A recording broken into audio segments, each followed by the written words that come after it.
Halo semuanya, balik lagi dengan Podcast Let's Talk About Christ.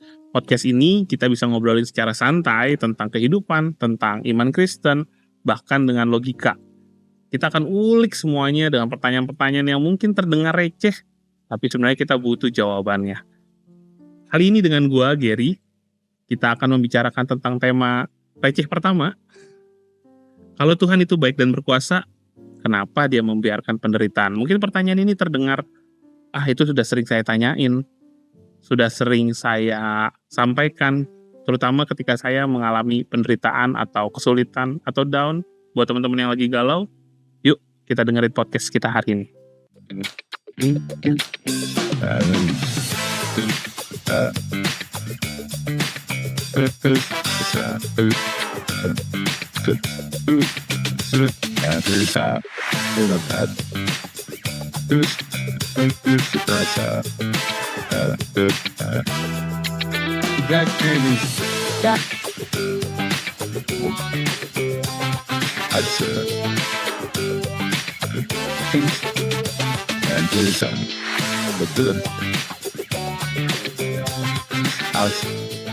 Dalam membahas topik hari ini, kita akan ditemani oleh Pendeta William Alexander. Kira-kira Pak William akan membahas ke arah mana ya? Oke, baik Pak William, apa kabar hari ini? Kabar baik, Bung Ge. Oke. Di dalam kehidupan kita pasti ada yang namanya penderitaan. Entah penderitaan itu sebagai sudut pandang si menerima penderitaan itu, atau kita melihatnya dari sudut orang lain, orang ketiga yang melihat kok dia begitu menderita.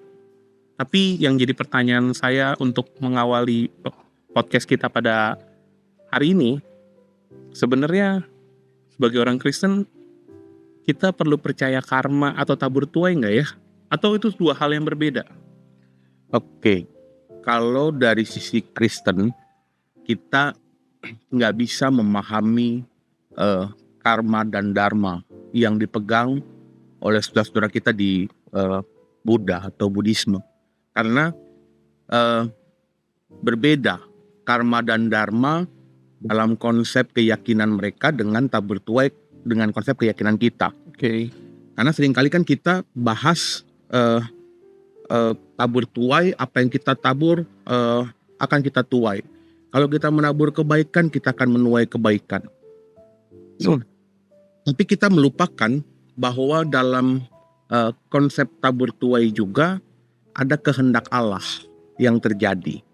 Sehingga kadangkala ketika kita menabur kebaikan, kita nggak langsung menuai kebaikan. Bisa jadi kita menuai hal yang justru nggak mengenakan bagi kita. Oke. Karma dan dharma konsepnya langsung baik akan dapat baik, jahat akan dapat jahat. Tapi kalau tabur tuai, kita menabur suatu hal yang baik, tapi kehendak Tuhan yang jadi. Atau misalnya kita melihat orang menaburnya kok yang jahat, tapi kok dia menuai yang baik. Dalam konsep tabur tuai, kita seringkali melupakan kehendak Tuhan. Nah, di kehendak Tuhan itulah yang kemudian akan kita sama-sama pahami.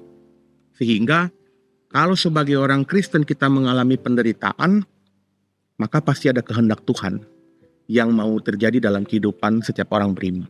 Oke, tapi kalau misalnya seperti ini Pak Pendeta, kalau kondisinya adalah misalnya ya seperti saya gitu, di masa muda kita senangnya makan gorengan, jarang olahraga, kemudian di masa tuanya mengalami penderitaan, bisa dibilang misalnya seperti sakit penyakit seperti itu, apakah itu bagian tabur tuai atau seperti apa Pak Pendeta? Dua sisi, bahwa ya ini karena ngomongin penderitaan ya, kita balik. Penderitaan pertama ya bisa jadi karena pilihan kita. Tapi kita nggak bisa melepaskan kehendak Allah. Tidak semua penyakit misalnya terjadi karena pilihan kita yang salah dalam pola hidup. Oke. Pandemi COVID kemarin kita belajar bahwa orang yang gaya hidupnya sehat, jaga makanan, jaga lingkungan, pakai masker setiap hari, tapi waktunya kena COVID dia kena. Oke. Dan kita nggak bisa melepaskan tadi yang saya bilang di awal, kehendak Allah yang terjadi dalam kehidupan, termasuk dalam penderitaan. karena penyakit.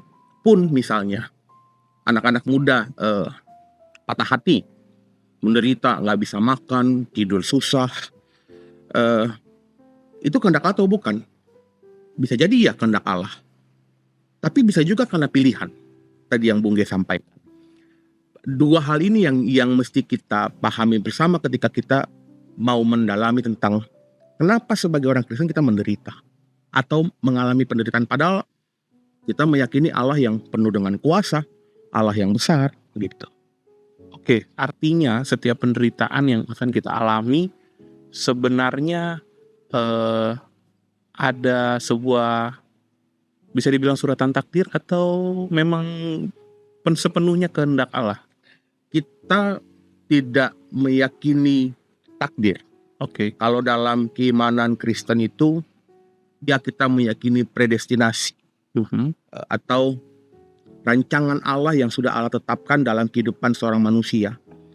Tapi di satu sisi atau di sisi lain, kita mengingat kisah penciptaan. Saya mesti runut dari awal bahwa Allah menciptakan semua sungguh amat baik. Tapi dalam ciptaan Allah yang sungguh amat baik itu termasuk kita manusia, Allah berkomitmen untuk memberikan free will, kehendak bebas. Penderitaan manusia pertama terjadi itu bukan karena kehendak Allah, tapi karena pilihan manusia untuk tidak setia kepada Allah. Berarti mirip sama kondisinya Daud yang dia merasa mengalami penderitaan dan dia meratapi, dia mempertanyakan, dia harus berapa lama lagi merasakan kesulitan yang dia alami. Apakah itu salah satu contohnya? Iya, salah satu contohnya. Karena pilihan yang salah yang Daud ambil begitu. Karena dia mengambil istri dari Uria, panglima perangnya. Atau tadi di kejadian, Adam dan Hawa memilih untuk tidak mendengar mengikuti Allah. Tapi mendengar justru si setan yang menggoda dia untuk mengambil buah yang terlarang itu. Oke, berarti secara keseluruhan sebenarnya ada dua persepsi yang bisa muncul dari dua kondisi yang kita alami, begitu ya Pak Pendeta ya? Ya, karena kalau bicara penderitaan maka dua sudut pandang tadi. Bahwa Allah di satu sisi punya kehendak yang sangat besar. Tapi Allah tidak pernah mengingkari komitmennya untuk memberikan kehendak bebas kepada manusia. Sehingga tadi kalau dibenturkan, ya penderitaan itu bisa terjadi. Sebenarnya bisa dibilang cobaan atau ujian nggak sih? Itu sebenarnya apa sih maksud Tuhan di dalam kehidupan itu kira-kira? Memaknainya kan tadi, yang pertama, bahwa ketika penderitaan kita alami, maka bisa jadi dua hal yang mesti kita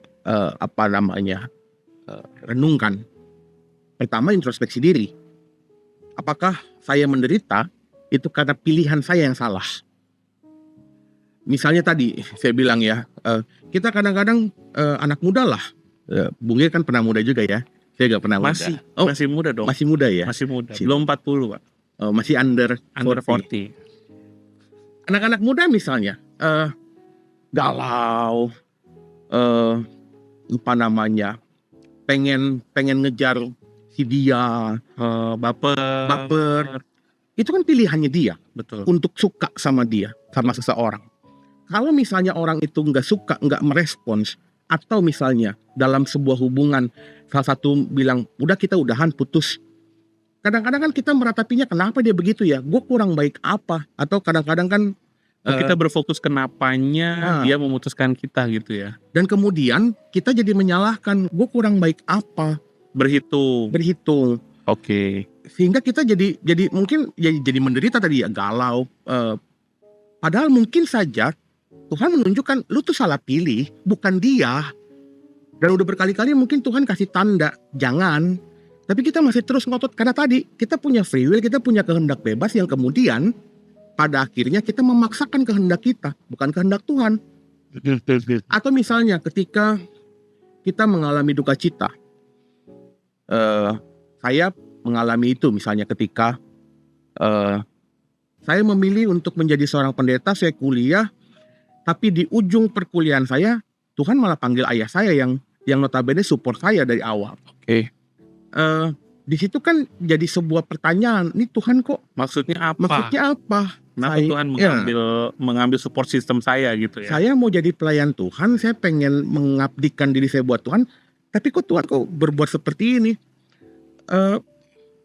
Meratapi duka cita dan kemudian menjadikan itu sebuah penderitaan, kadang-kadang kan itu pilihan kita Betul. dan kita sulit atau gagal memahami kehendak Allah. Dan yang perlu dicatat bahwa pada akhirnya memang Allah mengizinkan penderitaan itu terjadi. Bukan hanya soal pilihan, tapi Allah mengizinkan penderitaan itu terjadi melalui si jahat. Makanya kita merefleksikan misalnya kitab Ayub.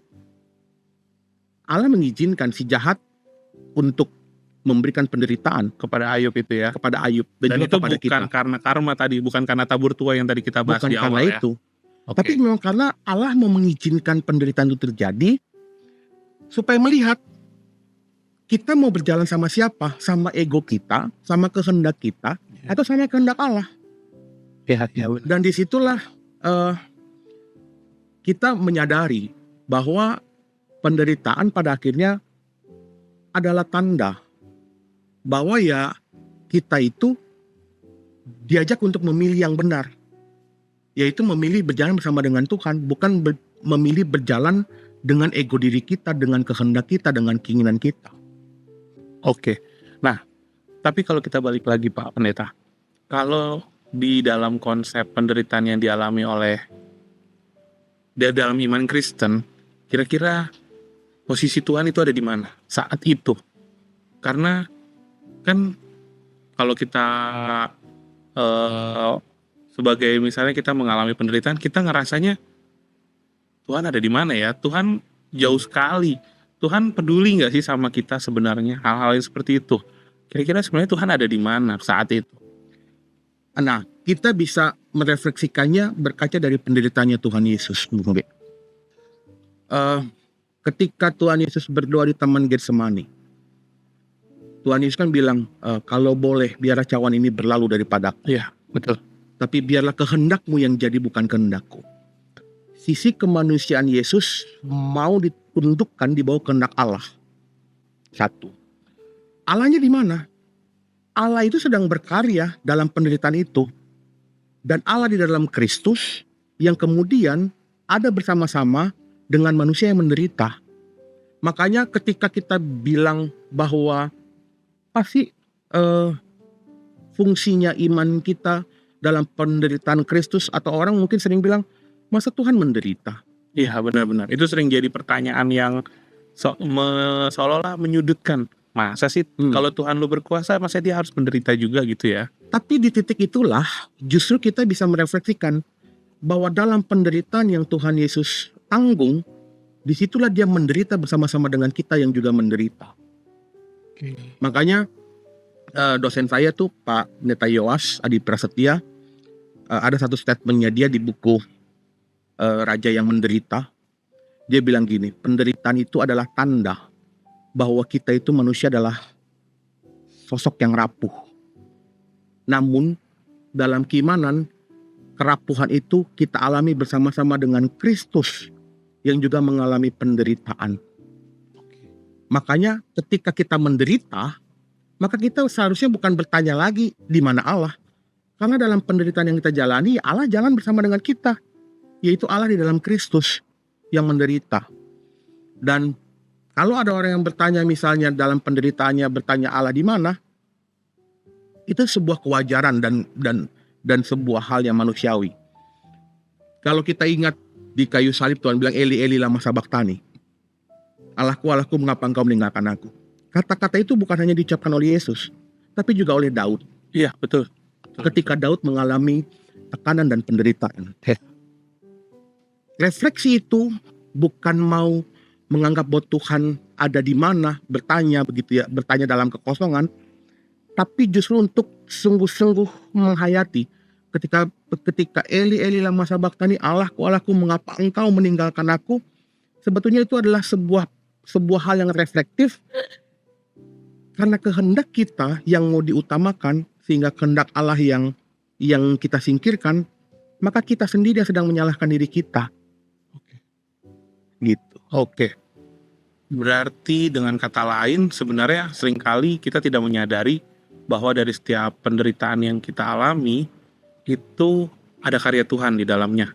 Ada sesuatu yang mau Tuhan jadikan bisa untuk si yang menderita, bisa juga buat orang-orang di sekitarnya. Kurang lebih seperti itu gambarnya, Pak Pendeta. Oke. Pertanyaan selanjutnya saya tuh jadi kepikiran juga. Kira-kira sebenarnya sejak kapan? Sejak kapan Tuhan itu memberikan keputusan? Kayaknya manusia harus menderita deh. Iya, kalau ditanya sejak kapan, pastinya jawabannya sejak manusia itu jatuh dalam dosa karena pilihannya mereka yang salah. Dan konsep penderitaan itu kan sebetulnya kan subjeknya kan manusia, bahwa yang merasa menderita kan kita. Ya.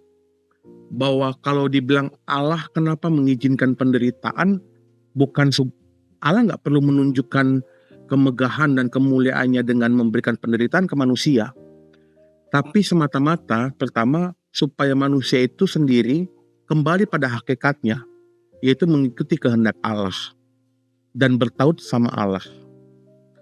Konsep penderitaan pada akhirnya muncul dan terjadi dalam diri manusia, dan Allah pun mengizinkan penderitaan itu terjadi, misalnya tadi ke Ayub atau ke Tuhan Yesus.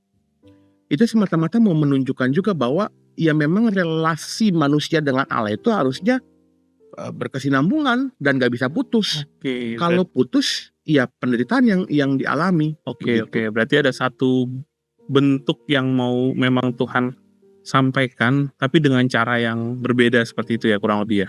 Iya. Dan poinnya juga adalah bahwa penderitaan itu pada akhirnya membuat manusia itu kan sadar bahwa dirinya itu nggak bisa lepas dari Tuhan. Dan Tuhan tadi yang di awal saya bilang, ya Tuhan tuh nggak jauh dari penderitaan. Kenapa? Sampai Allah datang ke dunia dalam diri Yesus Kristus, ya karena mau menyelami penderitaan itu. Sehingga kalau kita lihat misalnya surat Ibrani, refleksinya kan menyampaikan bahwa ya kita punya imam besar yang turut merasakan kelemahan-kelemahan kita. Imam besar itu kan Yesus. Iya. Ya memang Allah tadi konsep penderitaan ya dialami oleh manusia, dan Allah justru ingin menyelami penderitaan itu bersama-sama dengan kita. Oke, Pak Pendeta. Artinya ketika penderitaan itu justru memberikan sebuah pengharapan buat seseorang, seperti yang dikatakan oleh Paulus, artinya memang Tuhan izinkan itu terjadi. Iya, karena tadi melihat bahwa penderitaan itu jadi bagian perjalanan kehidupannya dia. Dan manusia untuk terus berrelasi dengan Tuhan dalam ketekunannya. Karena kan di awal penderitaan itu terjadi ya karena kehendak bebasnya manusia membawa mereka pada penderitaan. Oke, dari saya sih pertanyaannya sih udah cukup sih. Mari kita... Udah beres? Jangan selesai. Belum selesai. Karena saya kebetulan sudah mengumpulkan beberapa pertanyaan. Ada yang dari IG, ada yang dari YouTube, komenan YouTube, ada yang dari TikTok. Nah, itu ada beberapa pertanyaan yang sebenarnya mau ditanyakan dan butuh jawaban nih. Oke, pertanyaan pertama. Ini semuanya anonim ya, dirahasiakan. Oke, pertanyaan pertama Pak Pendeta. Kalau Tuhan bisa mencegah sebuah kecelakaan atau sebuah tragedi, kenapa dia nggak melakukannya? Seperti misalnya contoh sebuah kejadian yang besar. Contoh lah di zamannya saya ya, waktu masih sekolah. Itu di zaman 9/11. Itu kan tragedi besar. Kenapa Tuhan tidak puterin aja itu pesawatnya itu supaya nggak nabrak? Tapi justru tetap Tuhan biarkan, tidak diintervensi, dan itu tetap kejadian. Dan itu juga akan itu menimbulkan penderitaan saat itu. Dan sampai saat ini bahkan berjalan. Iya, pertanyaannya cukup ini ya, cukup rumit. Tapi begini Bung G, kalau tadi dari konsep awal ya, dari kita sama-sama terbincangkan, penderitaan itu menjadikan dua Ya. pilihan. Satu sisi, tapi ada rancangan Tuhan, Oke. kehendak Tuhan yang mau dinyatakan. Kenapa Tuhan pada akhirnya mengizinkan tragedi, bencana alam, dan kita kadang-kadang mengatakan, wih yang selamat, berarti Tuhan beserta dengan mereka yang selamat. Terus yang gak selamat, Tuhan gak beserta dengan mereka. Cara pandang itulah yang justru mau diperbaiki dengan kita bersama-sama memahami penderitaan yang terjadi itu juga dalam satu rancangan besar Allah yang Allah mau hadirkan supaya orang belajar tadi mengembalikan kehidupannya untuk berelasi bersama dengan Tuhan secara intim. Kalau misalnya tadi berpikir Tuhan kan maha kuasa, dia bisa dong harusnya menghindarkan tragedi bencana alam, bisa. Bahkan Yesus pun tanpa penderitaan seharusnya bisa menebus dosa manusia. Betul. Tapi justru tadi ada rancangan Allah yang gak bisa kita pikirkan secara logika. Itu memang Allah mau kehendaki. Oke, berarti ada satu esensi yang mau Tuhan hadirkan dari setiap penderitaan atau tragedi yang terjadi, kurang lebih seperti itu ya Pak Pendeta. Iya, karena tadi kita nggak bisa hanya melihat tadi dari sudut pandang kesalahan atau pilihan, tapi juga dari kehendak Allah yang mau Allah rancangkan dalam kehidupan kita lewat tragedi kah, bencana alam kah. Oke. Dan satu lagi Bung Desori. Ya. Ketika terjadi sebuah tragedi, terjadi sebuah bencana alam, kadang-kadang nih kan kita orang Indonesia ini kan cocokologi. Iya betul, itu Misalnya Indonesia kayak sekali itu. Kemarin yang kebakaran di Los Angeles gitu ya. Oh iya. Itu kan bilang wah itu karena orang berdosa, karena Karena orang menyerang Palestina, iya, ikut atau ambil bagian gitu ya. LGBT segala LGBT di macam. sana betul. Cocokologi kita tuh kuat. Atau misalnya dulu tsunami Aceh. Wah Oh itu iya, karena betul. orang Kristen nggak boleh beribadah segala macam. Kesalahan kita adalah seringkali melihat bahwa penderitaan itu dari sisi yang negatif. Padahal di balik penderitaan ada rancangan Allah yang justru mau Allah tunjukkan, yang mungkin sekarang nggak kita pahami. Belum saat ini. Ketika Yesus mati di kayu salib, apakah para murid semua memahami bahwa Enggak. itu adalah bagian dari rancangan Allah Betul. dalam keselamatan manusia? Enggak. Betul. Gitu. Oke. Pertanyaan berikutnya. Penderitaan dari Tuhan itu dikatakan cobaan atau sebenarnya anugerah? Ini pertanyaannya cukup menarik nih. Kita harus mengambil sudut pandang yang mana? Gini, yang pertama harus kita pahami, Tuhan gak ngasih penderitaan sebetulnya. Iya. Karena penderitaan itu datang tadi, kalau bukan karena pilihan kita, rancangan Allah, tapi bukan Allah yang melakukan penderitaan itu, bukan Allah yang memberikan penderitaan itu, Tidak diberikan secara langsung gitu Iya. ya, kurang lebih ya. tapi ya melalui si jahat. Oke. Artinya kan begini, bahwa penderitaan itu bisa dikatakan sebagai anugerah. Kenapa? Karena lewat penderitaan justru kita itu semakin intim, semakin dalam menjalin hubungan dengan Tuhan. Sehingga aneh kalau orang menderita justru meninggalkan Allah. Ya. Padahal dalam penderitaan itu justru seharusnya dia semakin intim dengan Allah. Oke. Karena penderitaanlah manusia pada akhirnya menyadari bahwa dirinya nggak berdaya, dirinya rapuh. Makanya dia harus bertaut sama Allah. Tapi kalau orang sudah menderita kemudian dia malah menjauhi Allah, itu jadi aneh. Kenapa?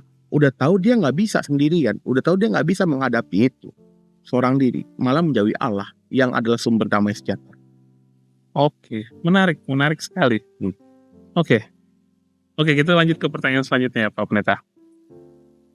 Apa bedanya penderitaan yang karena kesalahan sendiri dengan penderitaan yang dikarenakan iman? Gimana cara ngebedainnya? Karena kan kita pasti nggak tahu, Iya. nggak tahu saat ini gitu. Tapi kan kita butuh waktu sekian lama untuk memahami, tapi kita pasti gimana cara ngebedainnya gitu ketika menjalankan?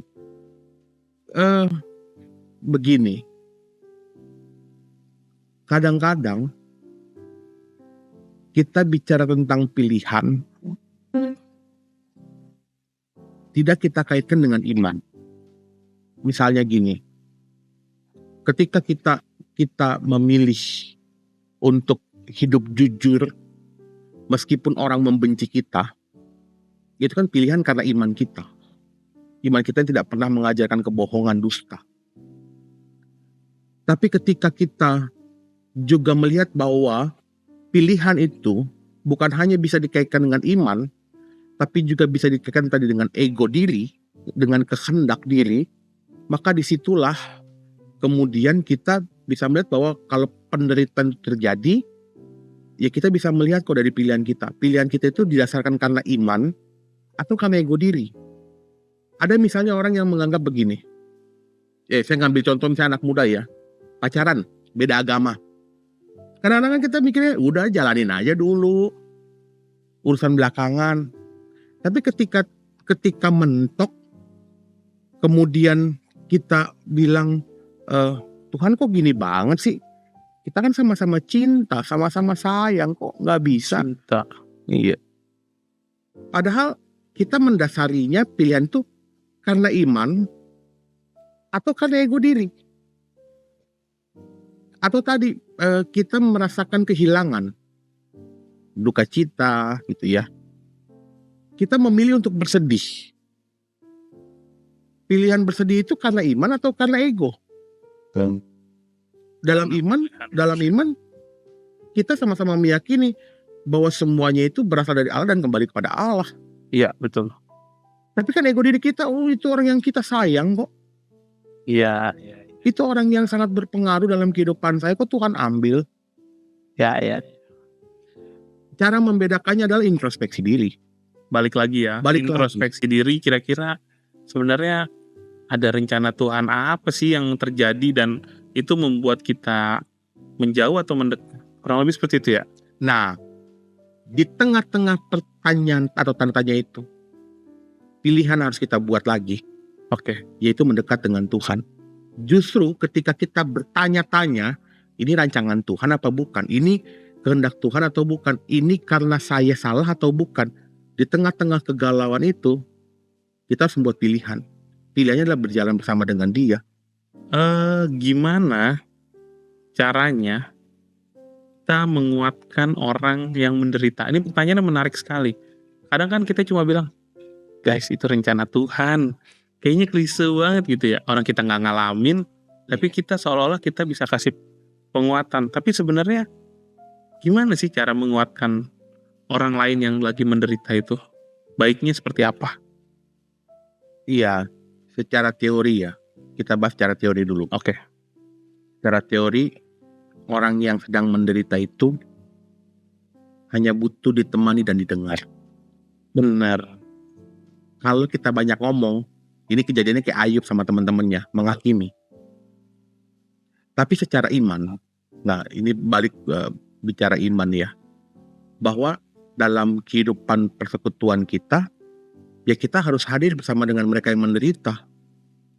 Sama seperti yang Tuhan Yesus ajarkan. Tuhan Yesus hadir di tengah-tengah dunia dalam karya pelayanannya. Dia datang bersama dengan mereka yang menderita. Dan Tuhan tidak dalam rangka menghakimi, menyalahkan, tapi bersama-sama hadir dan kehadirannya memberikan damai sejahtera. Maka yang harus kita lakukan ya ketika orang mengalami penderitaan, kita wajib datang bersama dengan mereka.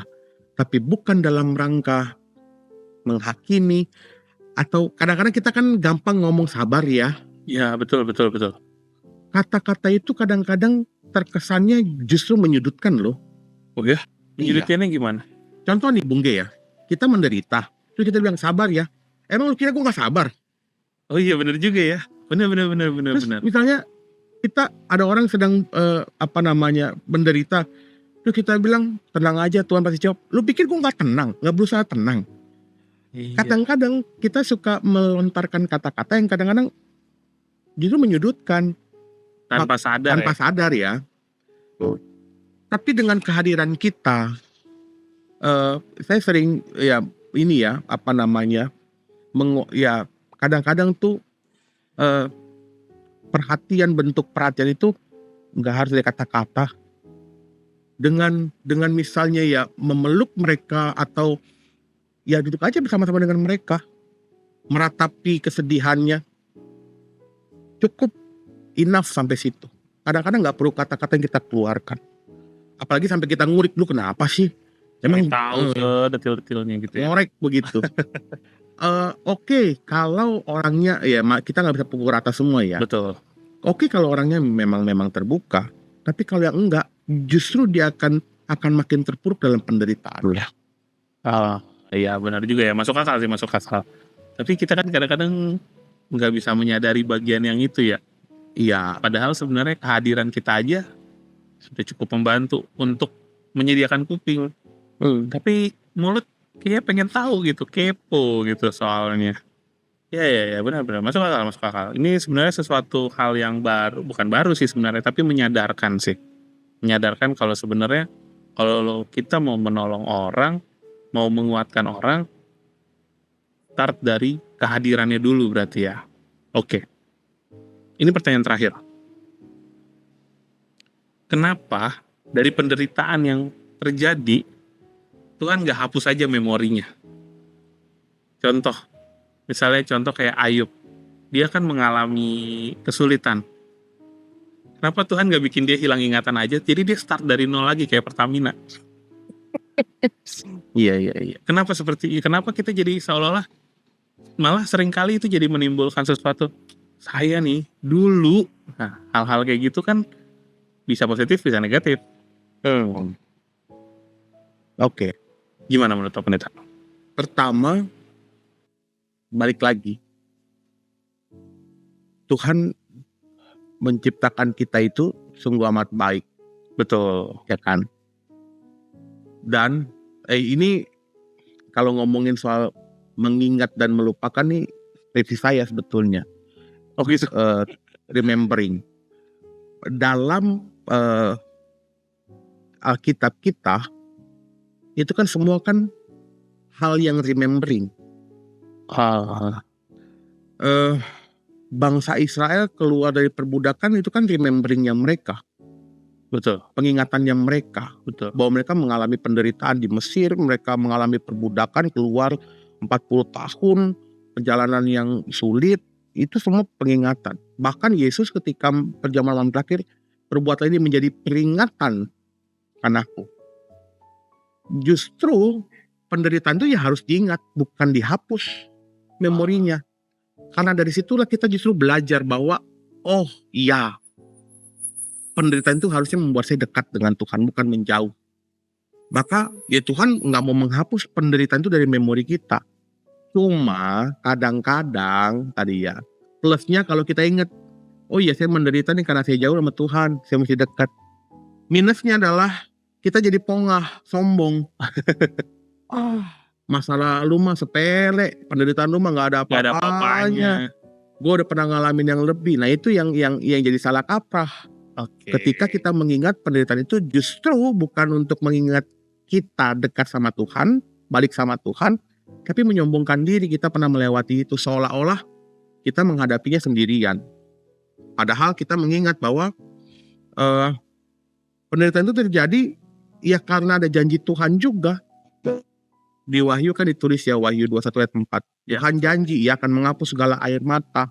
Penderitaan itu nggak akan lagi dialami. Karena apa? Karena berjalan sama dengan Tuhan, bukan karena kekuatan diri kita sendiri. Oke. Terima kasih waktunya Pak Pendeta. Sama-sama. Kita udah Bung. banyak ngobrol soal penderitaan hari ini. Ya mungkin seperti tadi obrolan kita tadi di dalam pembicaraan kita tadi, mungkin kita nggak bakalan bisa ngerti semuanya hari ini atau ketika kita mengalami penderitaannya. Tapi sebenarnya di balik itu semua, ketika penderitaan itu justru menimbulkan pengharapan kepada Tuhan, sebenarnya kita harus menyadari bahwa penderitaan yang kita alami justru memang sengaja atau diizinkan Tuhan hadirkan dalam kehidupan kita supaya kita semakin dekat dengan Tuhan, kita semakin mengandalkan Tuhan. Seperti itu kurang lebih ya Pak Pendeta ya. Betul. Bahkan di dalam Wahyu seperti yang tadi Pak Pendeta sampaikan, Ia akan menghapus segala air mata dan maut tidak akan lagi. Ya, akhir cerita, penderitaan itu pasti akan menimbulkan sebuah pemulihan, pasti akan menimbulkan sebuah pengharapan baru bagi kita, bagi orang-orang yang pernah mengalami penderitaan versinya masing-masing. Tapi seperti janji Tuhan, Tuhan selalu hadir ada di sana. Begitu Pak Pendeta? Betul. Oke. Terima kasih Pak Pendeta. Sama-sama. Waktu dong. Ya, jauh. Jauh banget kita ya. Oke teman-teman, thank you banget buat kalian yang sudah bertahan sampai akhir.